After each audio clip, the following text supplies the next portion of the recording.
벌써 한 해가 다 가고 있어요. 그죠? 사랑하는 여러분, 우리가 예수 믿고 구원받게 되면 구원받은 그리스도인들에게 주어지는 가장 중요한 숙제가 있다면 바로 영적 성숙일 것입니다. 성경은 예수님을 만나고 구원받은 그리스도인들을 가리켜 그들을 구원을 방금 체험했으면 그리스도 안에서 아기와 같다라고 이런 표현을 하고 있어요. 고린도전서 3장 1절에 그렇게 표현하고 있는데요. 그리스도 안에서 어린아이들, 주님의 새 생명을 받았지만 아직은 자라지 못한 아기입니다. 아기들은 참 귀엽잖아요. 보기만 해도 얼마나 귀엽습니까? 하지만 아기가 귀엽지만 아기가 자라지 않고 그대로 머물러 있다면 부모의 마음은 그때부터 큰 근심이 아니겠습니까? 우리가 일반적으로 신체적인 성숙을 말할 때 우리는 신체적인 양과 질이 조화롭게 자라가는 것을 무엇보다도 중요하게 생각합니다. 신장, 키, 체중. 그런데 종종 우리 주변의 아기들 가운데 성장 장애를 일으키는 아기들을 보게 됩니다. 정상적으로 자라지 못하는 아이, 예를 들어서 1년에 키가 4cm 이상 자라지 못하면, 그리고 엑스레이를 찍어봐서 뼈가 2년 정도 더 성장이 되지 않을 때, 그러면 의학에서 일반적으로 성장 장애를 간주하기 시작합니다. 우리가 이런 신체적인 성숙에도 민감하게 커다란 관심을 기울이며 가지면서도, 그러나 우리의 영적인 성숙에는 얼마만큼 관심을 가지고 있습니까? 우리가 영적 성숙에 대해서 민감하지 못한 것은 신체적인 성숙은 눈에 보이지만 영적 성숙은 눈에 보이지 않기 때문에 우리가 너무 때로 너무 민감하게 반감하지 않고 있고 지나가는 경우를 보게 됩니다. 성경은 그리스도인들에게 성숙은, 영적 성숙은 신체적인 성숙 이상으로 매우 중요한 과제라고 말하고 있습니다. 우리는 성숙하기 위해서 태어난다 이렇게 말해도 지나친 말은 아닐 것입니다. 또 성숙한 사람들이 되어야 하나님은 저와 여러분을 쓰실 수가 있습니다. 우리를 통해 하나님의 뜻을 펼쳐 나갈 수가 있습니다. 하나님의 나라의 영광에 드러내는 삶을 살 수가 있습니다. 그러기 위해서 우리는 성숙해 가야 합니다. 야고보서를 쓴 목적 가운데 하나가 바로 영적인 성숙이었어요. 성숙한 행함, 성숙한 실천을 강조하기 위해서 야고보 사도는 이 야고보서를 기록한 것입니다.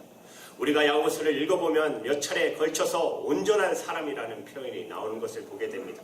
3장 이전에 보면 온전한 사람, 여기서 온전한 사람이라는 뜻은 완전하다는 뜻이 아니에요. 더 원문에 가까운 것으로 해석하면 바로 성숙한 사람입니다. 온전한 사람은 성숙한 사람입니다. 오늘의 본문의 말씀은 바로 영적으로 성숙해가는 사람의 세 가지 사인을 우리에게 보여주고 있습니다. 이런 사인, 영적 성숙한 증거들이 나타나고 있으면 우리는 영적으로 자라고 있다 이렇게 말할 수가 있는 것입니다. 그렇다면 영적의 성숙 세 가지 사인 도대체 무엇일까요? 첫 번째는요, 분노를 다스리는 것입니다. 화를 내지 않는 것, 분노를 다스리는 것. 우리가 영적 성숙을 말하면서 왜 분노라는 문제가 여기에 등장했을까요? 쉽게 대답을 드리면 우리가 분노의 지배받게 되면 분노는 격렬한 감정이기 때문에 여러분 화내시면 그 감정에 우리가 지배되는 거 보게 되지 않습니까? 분노의 지배를 받게 되면 다른 것에 지배를 받을 수 없기 때문에 분노의 지배를 받는 사람은 하나님의 지배를 받을 수가 없어요. 우리에게 하나님의 지배, 하나님의 다스림이 없다면 하나님이 기뻐하는 삶을 향한 우리는 지향점을 상실하게 할 수밖에 없기 때문에 그렇습니다. 오늘 본문이 시작되는 19절과 20절에 말씀에 이렇게 말씀하세요. 내 사랑하는 형제들아, 너희가 알거니와 사람마다 듣기는 속히 하고 말하기는 더디하며 성내기도 더디하라. 20절에 사람의 성내는 것이 하나님의 의를 이루지 못함이니라. 성냄으로 분냄으로 하나님의 뜻을 이룰 수 없다. 분노할 때 가장 커다란 손해가 뭐냐 하면 하나님의 통치를 받지 못하고 하나님의 의를 이루는 삶의 초점을 잃어버린다는 것입니다. 인류가 타락한 후에 아담과 하와가 타락한 후에 최초의 범죄가 무엇이죠? 가인이 동생을 살인하는 사건이잖아요. 그리고 이 가인의 살인사건의 원인은 바로 분노였어요.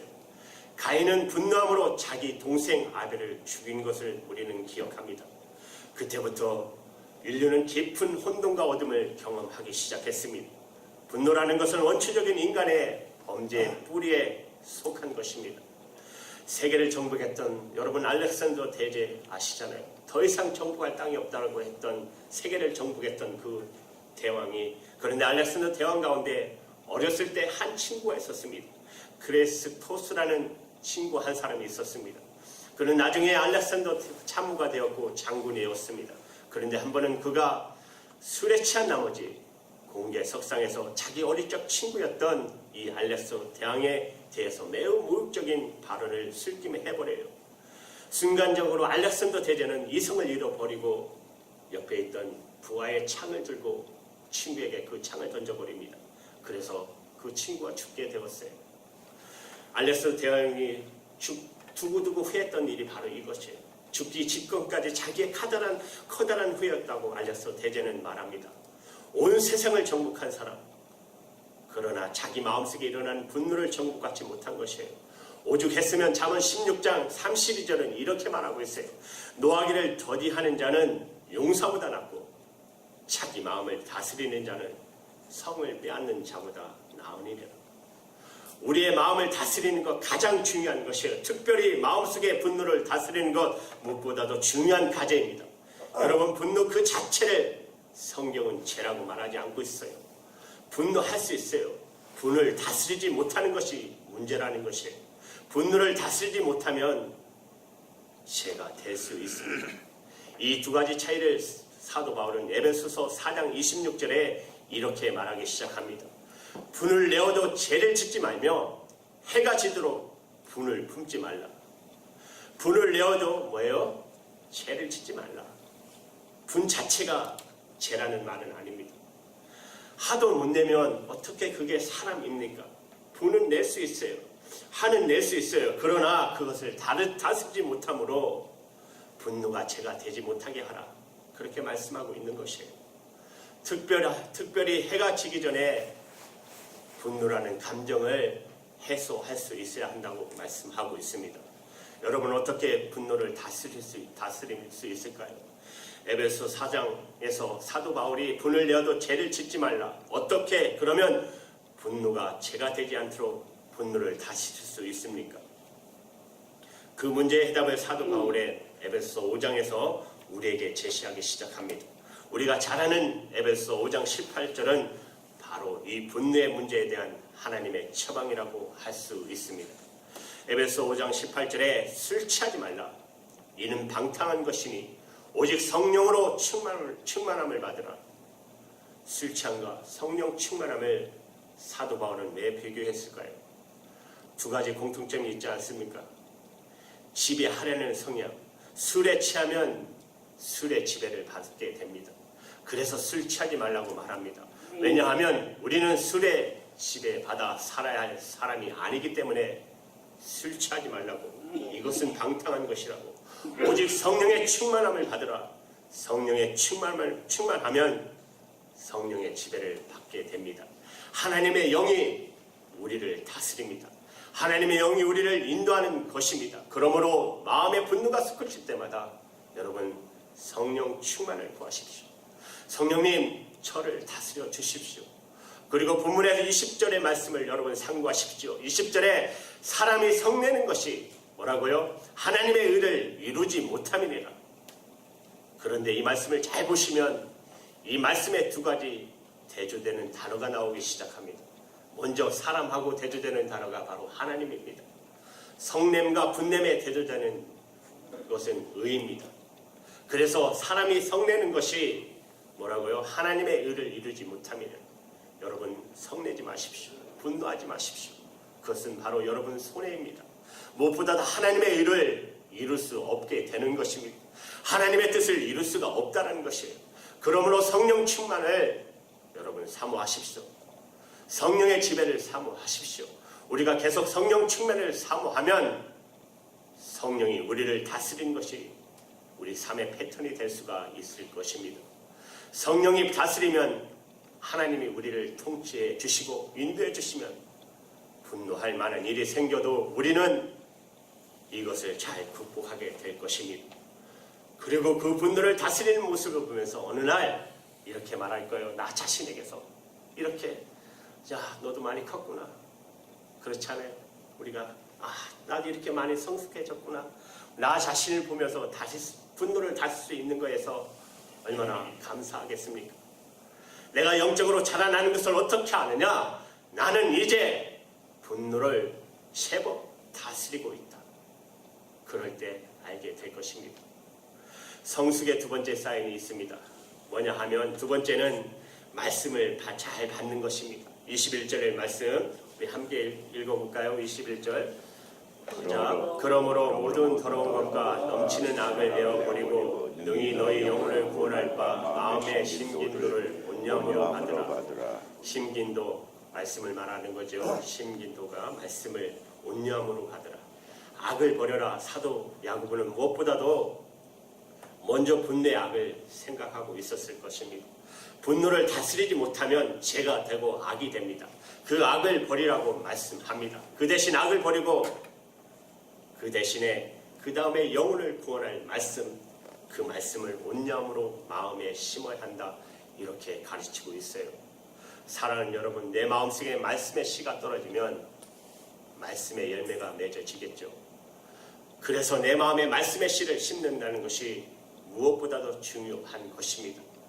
말씀의 씨가 내 마음의 땅에 떨어지면 그것이 30배, 60배, 100배의 열매를 맺게 되는 것입니다. 바로 하나님의 말씀이 내 마음에 그런 씨의 역할을 한다는 것입니다. 남녀가 만나서 여러분 사랑하게 되면 생명의 씨가 여인 밭에 뿌려지죠. 그러면 생명이 잉태되지 않습니까? 여러분 놀라운 것은 성경이 우리 인간의 거듭남과 성숙의 비유로서 같은 비유를 말하고 있다는 것을 여러분 기억하십시오. 베드로전서 1장 23절에 이렇게 말씀했어요.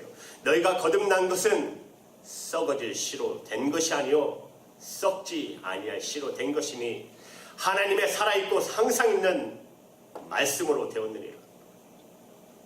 여인의 밭에 씨가 뿌려져서 생명이 잉태되는 것처럼 인간의 마음속에 말씀의 씨가 떨어지면 거듭난다. 새로운 생명을 얻는다. 새롭게 되고 잉태된다. 여러분 그렇습니다. 하나님의 말씀을 받아들이고 예수 그리스도를 구주로 고백하는 순간 우리는 거듭나요. 말씀으로 거듭난다고 말씀하고 있어요. 말씀에서 살아있는 생명의 씨가 우리를 거듭나게 하는 것입니다. 그러나 말씀으로 거듭난 사람은 이제 말씀으로 또한 자라나야 하는 것입니다. 또 정상적인 그리스도인, 정상적으로 그리스도인이 된 사람이 아기가 엄마의 젖을 사모하듯 여러분 하나님의 말씀을 사모하도록 되어 있어요. 그래서 베드로전서 2장 2절에 이렇게 말씀하세요. 갓난 아이들같이 순전하고 신령한 젖을 사모하라. 이는 이로 말미암아 너희로 구원에 이르도록 자라게 함이니라. 여러분 벌써 1년에 다 지나가고 있습니다. 여러분 어떠세요? 하나님의 말씀이 여러분 가까워지셨나요? 하나님의 말씀과 성경과 가까워졌습니까? 한 신학자가 이런 말을 했어요. 나와 성경의 거리는 나와 하나님과의 거리를 결정한다. 내가 성경과 가까울수록 하나님과 가까운 것이다. 내가 성경과 멀어질수록 하나님과의 거리는 멀어지는 것입니다. 어떻습니까? 1년에 3분의 4가 지나가면서 나는 하나님의 말씀에 가까워지는 삶을 살으셨습니까? 아니면 말씀에서 멀어지는 삶을 사셨습니까? 말씀을 읽고 묵상하고 말씀을 연구하고 또 말씀에 대해서 말씀의 강렬한 욕구를 갖고 하나님의 말씀을 가까이 하는 삶을 살으셨어요. 요한계시록을 쓴 사도 요한은 이 종말의 시대에 살아갈 성도들에게 정말 지금 혼돈된 이 시대에 축복을 누리는 진정한 삶을 우리에게 이렇게 권면하고 있어요. 계시록 1장 3절에 보시면 사도 요한이 이렇게 말해요. 이 예언의 말씀을 읽는 자와 듣는 자와 그 가운데 기록한 것을 지키는 자는 다 복이 있나니 때가 가까움이니라. 이 종말의 어둠 속에서 말씀을 읽고 듣고 지키면 복이 있다. 먼저 잘 여러분 말씀을 읽어야 합니다. 읽으면서 하나님의 음성을 들으셔야 합니다. 하나님의 음성을 잘 경청하는 것, 하나님의 음성을 들으려고 하는 것, 이것이 성숙의 가장 중요한 것입니다. 크리스천의 작가 조신영이 쓰신 경청이라는 책을 여러분 소개해 드릴게요. 이 책의 주인공은 이토벨이라는 사람인데요. 이 사람은 도무지 남의 얘기를 듣지 않는 자기 독선과 자기 생각으로만 모든 일을 처리한 사람. 그렇게 회사일을 하다가 마침내 회사에서 쫓겨납니다. 그래서 전에 있던 회사보다 못한 회사에 들어가게 됩니다. 그런데 그 스트레스를 너무 받아서 이 사람이 난청 환자가 돼요. 잘 듣지 못하는 사람이 돼요. 잘 듣지 못하니까 남이 하는 얘기를 잘 들으려고 애를 쓰게 되지 않습니까? 이 사람이 새로운 회사에 가서 남의 얘기를 잘 들으려고 애를 쓰니 놀라운 일이 벌어지기 시작해요. 남의 얘기 잘 들으려고 하지 않는 사람이, 들어주려는 사람이 없는 그 분위기 속에서 이 사람이 경청하는 모습이 잔잔한 변화를 일으키기 시작합니다. 자신도 변하고 회사도 변화시키죠. 여러분, 이렇게 경청은 위대한 예술입니다. 이렇게 경청은 위대한 변화를 가져옵니다. 여러분, 사람의 말을 잘 경청해도 이런 놀라운 변화가 있을 수 있다면 하나님의 말씀을 경청할 때 얼마나 놀라운 변화가 일어나겠습니까? 하나님이 하시는 말씀은, 그 거룩하신 하나님의 말씀은 바로 창조자여 만물을 생존케 하시는 하나님의 음성을 경청한다는 것, 이것이 얼마나 놀라운 변화를 가져오겠습니까? 사랑하는 여러분, 성숙하십니까? 그렇다면 영적의 성숙에 쌓인 나는 하나님의 말씀을 잘 경청하고 있는가? 말씀을 사랑하고 말씀을 듣고자 하는가? 영적 성숙의 사람, 말씀을 잘 듣는 사람입니다. 여러분, 반드시 하나님의 말씀 앞에 여러분 날마다 서셔야 됩니다.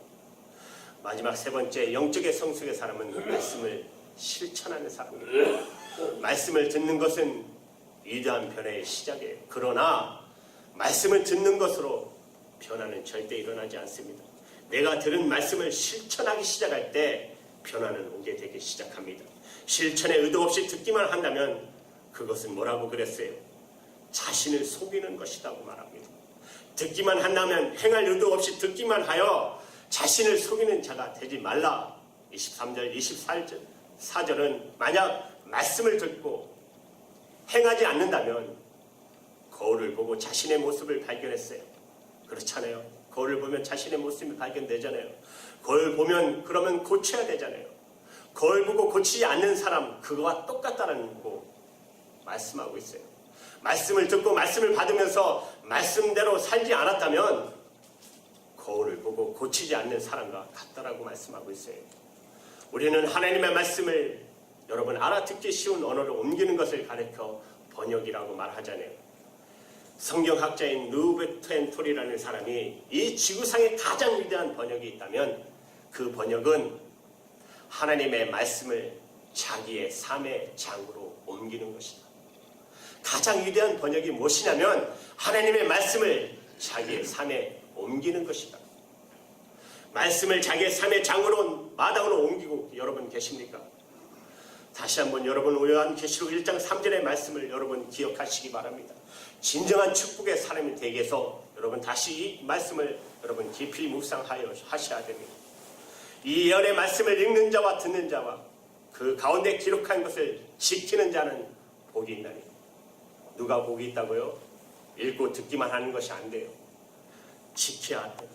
지켜야 돼. 자리까지 나가야 된다는 것이. 바로 순종하는 자리까지 여러분 가셔야 합니다. 하나님 말씀하셨으면 그 말씀대로 여러분이 사셔야 돼요. 저에게 한 자매가 있었습니다. 함께 신앙생활했던 자매인데 그 자매가 한날 제가 이 사역하기 전에 함께 신앙생활했던 자매입니다. 그 자매와 함께 신앙했는데 저는 전도사의 직을 받고 교회를 떠나게 됐고 같이 새벽 기도도 많이 했던 분이에요. 한국에서 간호학을 전공하고 삼성병원에서 근무하다가 이곳으로 유학을 왔어요. 유럽에서 간호학 석사 박사학위를 다 받기 위해서 왔어요. 저하고는 한 2년 정도 같이 신앙생활을 한 것 같아요. 이 자매가 얼마나 믿음이 좋은지 힘든 공부를 하면서 새벽 기도를 한 번도 안 빠지고 나오셨어요. 저녁이면 또 교회 와서 공부 끝나면 와서 기도하고 가서 또 공부하고 그렇게 세월 흘러가서 저는 사역 때문에 떠났고 그 후에 그 자매 소식을 가끔 전에 있던 장로님한테 들게 되었어요. 박사학위를 받고 이제 한국의 대학의 교수로 임용하게 되었어요. 그러나 이 자매가 그 자리를 마다하고 아프리카로 가나안 나라의 선교 의료사로 자원하여 그곳으로 갔다는 것입니다. 그 자매가 한국에서 교수로 가서 이제 자기가 그렇게 원했던 교수의 자리 그것 때문에 왔으니까 편안하게 살 수 있었는데 그것을 버리고 아프리카로 그 자매가 갔어요. 그 자매가 이제 마지막 가기 전에 하나님 앞에 기도했어요. 제가 어떻게 하기를 원하십니까? 하나님. 그때 하나님의 음성이 내가 아프리카로 가기를 원한다. 그 불쌍한 그 영혼들에게 가서 치유하고 그들에게 복음을 전하기 원한다. 섬겼으면 좋겠다.